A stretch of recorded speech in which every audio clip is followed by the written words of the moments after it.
Hey friends, Old Minnow Boy here once again bringing you another product review. Today we're talking about the brand new Marcum Pursuit HD L underwater camera viewing system. Now I say brand new, I'm recording this in January 2022. Last year Marcum introduced the Marcum Pursuit HD.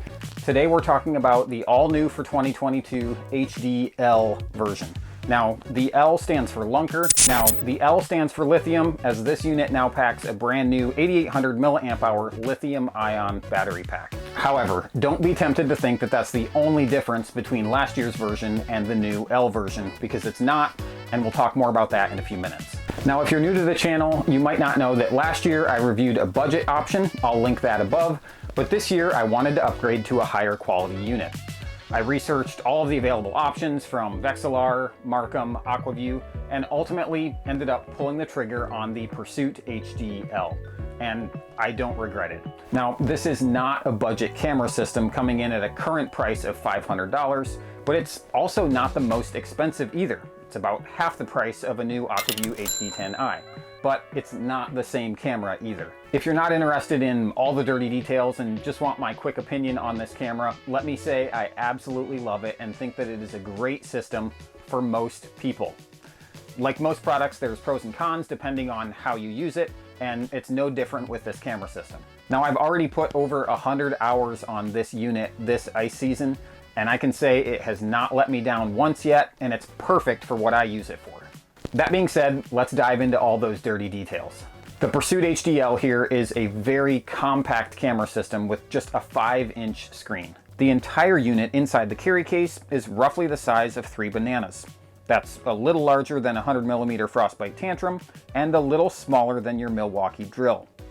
It weighs just under 4 pounds, which is a bit heavier than the biggest fish most of us will catch through the ice this year. And herein lies one of the big advantages of this system: size and portability. It takes up barely any space in your sled and can be carried around all day without requiring a gym membership.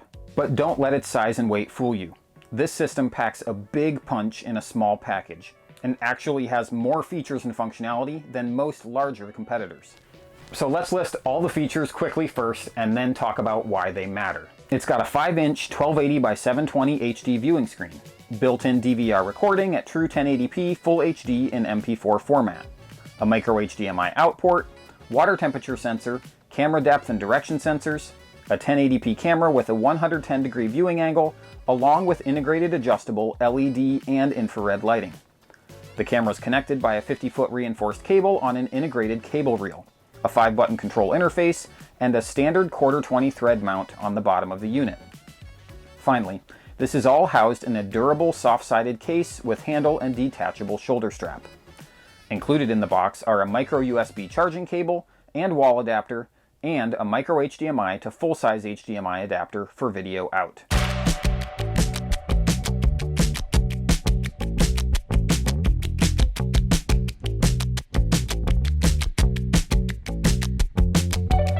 So, the 5-inch screen, while a little on the small side, is very clear and easily viewable in most lighting conditions. The unit does have that micro HDMI out port and includes the adapter needed to connect the unit to a larger screen. So, if you're one of those people that rides in style with the big flat screen TV in your ice castle, it's plug and play to watch yourself missing hook sets on the big screen.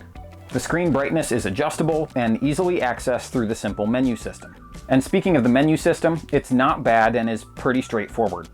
The menu only uses 3 of the 5 buttons, but navigation is quick and easy after playing around with it for a few minutes, and there honestly is little reason to even access the menu system once you have your initial setup complete, except to format your memory cards. You can turn the on-screen display on or off for water temperature, camera depth and camera direction, and the time and date stamp, as well as adjust video recording resolutions, though I can't imagine why you would ever want to record in a lower resolution than the highest 1080p setting. There is a cyclic recording feature which doesn't even really make sense to include, and I'll tell you why in just a little bit. The LED and infrared lights built into the camera are controlled outside of the menu, which is really nice. The up arrow button controls the LEDs and the down arrow button controls the infrared. Each of these has 4 intensity levels, and they can be used separately or at the same time. These lights can continue to give you some limited visibility after dark, though they also attract the tiniest underwater creatures and mostly make it look like a blizzard under the ice. The low light capability of the camera under the ice is good. It auto-senses lighting conditions and will automatically switch from a color picture to black and white as it gets darker under the ice, prolonging your visibility at dusk. The camera adjustment system is brand new and upgraded this year, and different from last year's Marcum Pursuit HD, the non-L version. The camera is connected to a small friction gimbal that allows easy adjustment between camera angles. This is a much easier and simpler system than the old design where you had to snap the camera cable in and out of slots on the housing to adjust angles. The gimbal tension is just right, tight enough to ensure it doesn't slip, but loose enough to adjust with little to no effort. Your frozen fingers will love this new design, so kudos to Marcum on this improvement. The unit is weather sealed, and while the casing is plastic, it feels solid. I put it through multiple 8-hour days outside the shanty in single-digit blizzard conditions, and it hasn't skipped a beat, recording non-stop with no issues. I actually purchased a second unit just to set under my iFish Pro or tip-up lines, and it's an absolute blast to review your footage at the end of the day and see everything you caught, and from an educational perspective, and maybe more importantly, see everything you didn't catch.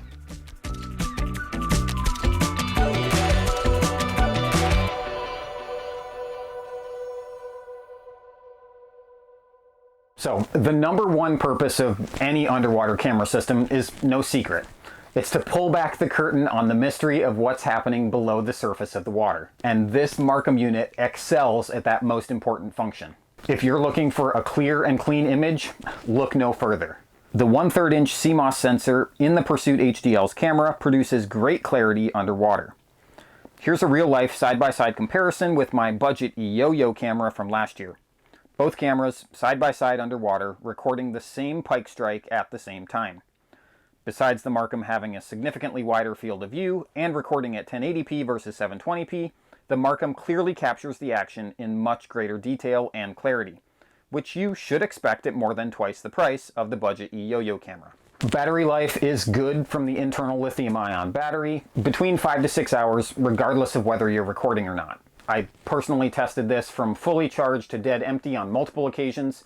In the first test, I got 5 hours and 47 minutes, and the second test was 5 hours and 32 minutes. The good news is that the camera actually charges over USB, so you can easily plug in a $10 USB battery bank and double your runtime. Now, one note here. I did notice that if I run the battery completely dead before plugging in the external battery pack out on the ice, I was getting some weird glitches in the camera, as seen here. If I plugged in the USB battery bank before the internal battery went completely dead, I never experienced this issue. Charging the unit from 0 to 100% does take a while, about 4 to 5 hours, so don't plan on a full recharge during your lunch break.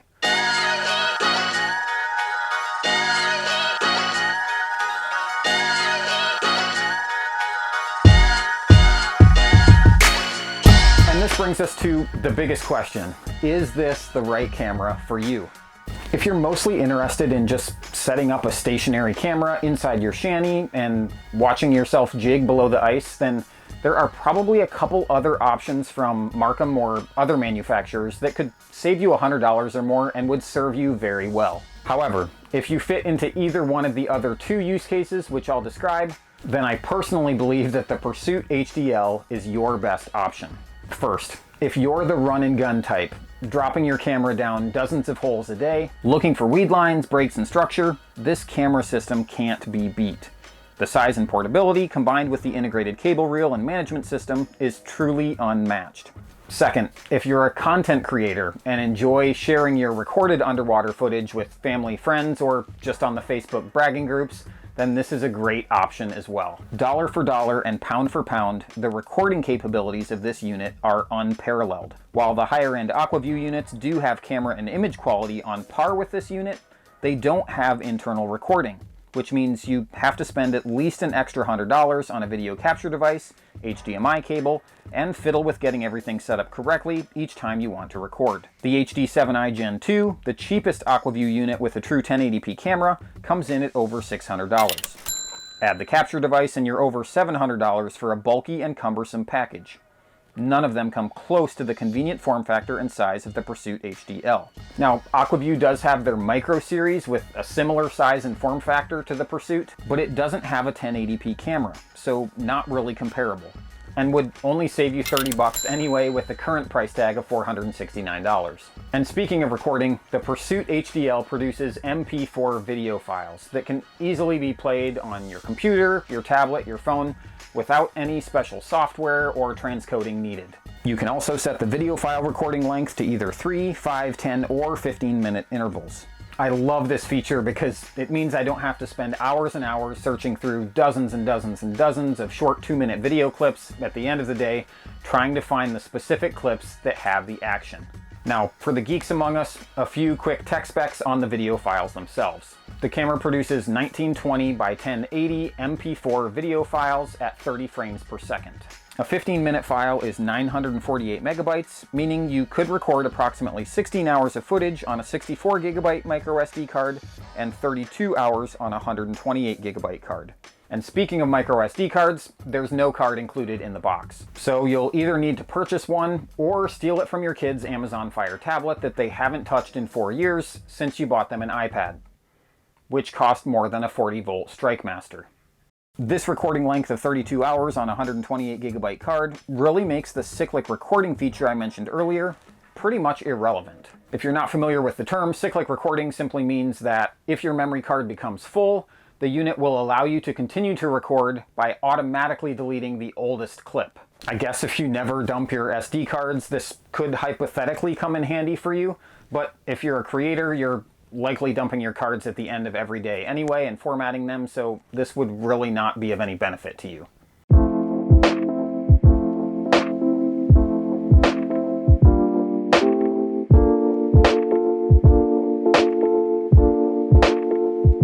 You probably get the idea by now that I really like this unit, and I absolutely do. However, full disclosure, it is not perfect. There are a few minor annoyances and things that I think could be improved, so let's talk through those quickly. Number 1, the screen cover / sun shield is nearly impossible to open with a gloved hand. Including a small notch in the body of the camera would allow just a little bit of the lip to catch your finger. It's currently a smooth transition between the cover and the edge of the unit, and really requires a fingernail to catch and open. It's a minor annoyance, but it's annoying nonetheless. Number 2 is lack of audio recording. Now, this may sound odd, but as a creator, one of the biggest hassles with editing your videos together is keeping all of your different cameras in sync on your timeline. Without any recorded audio in your underwater footage, it can be really tricky to sync it up and keep it in sync with your above the ice footage. My budget yo-yo camera has this feature, and it really is handy when editing. Third, the on-screen battery indicator doesn't have any percentage readout or even have defined battery segments, so it's nearly impossible to know exactly what your remaining battery life is at any given time. Having an actual percentage readout like we're all used to on our mobile phones would be a really nice touch. Next, I really wish that Marcum would have included even just a small amount of internal memory to record without a micro SD card. We've all forgotten an SD card before, and not being able to record means that your friends will never believe you when you talk about the one that got away. Including even just 8 or 16 gigabytes of internal memory would ensure that you always have at least a couple hours of record time when you inevitably forget your micro SD card. And finally, the video playback options on the unit itself are really lackluster. There's no way to fast forward or rewind, so if you're recording in 15-minute interval clips, you literally have to watch the entire clip in real time to find where the action is. So while you can play back and review your recorded footage on the unit itself, it's not quick or convenient at all. Now, despite these minor complaints, I still absolutely love this unit and highly recommend it. As much as I wish it was, this video is not sponsored by Marcum or anyone. I'm not being paid to give a positive review of this camera. I purchased this with my own money and am giving you my honest opinion based on my personal experience. I can say honestly, this unit packs a ton of value, and I don't think that you would be disappointed owning it. I've included links below in the description where you can purchase this unit for yourself, and it really helps the channel and helps me produce more reviews just like this one. As always, if you found this information useful, be sure to like, share, subscribe to our channel. We really do appreciate that. If you've got additional questions or comments, leave them in the comments section below. I will read and respond to those. Thanks so much for watching, and good luck out on the ice.